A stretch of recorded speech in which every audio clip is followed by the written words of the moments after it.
Ayan, makakakain lang ng tuyo. Lahat gagawin, o ayan. Diba? Para-paraan lang. Kasi dito, hindi ka pwede magluto ng tuyo. Sa loob ng bahay. Mangangamoy. Ayaw nila nun. So, gawa natin ng paraan. Ayan, na-order ko to sa sa online.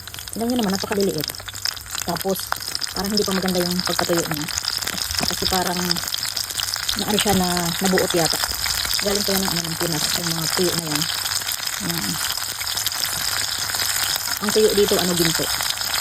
Ginto ang presyo. Kasi hindi ka makakabili basta-basta. Sa mga sa mga Asian, Filipino shop.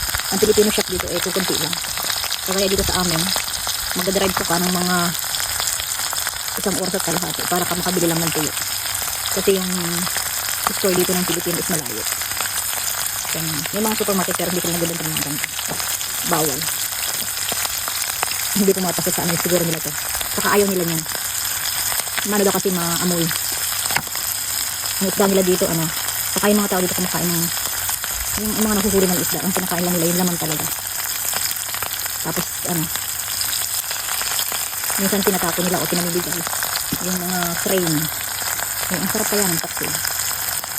So, ayan. Kakain tayo ng tuyo with kamatis. Diba? Masunog na. Ang bilis na masunog. Hinaan natin ang apon. Sabihin lang siguro ng kasama ko yung naman itong niluluto ko. Nangangaludoon ko tayo. Ayan. Dahil na-miss natin kumain dito sa labas. Ayan, tinanyan naman ang aking sibuyas na may kamatis, na may toyo. Tapos, dito nga tayo banda-banda.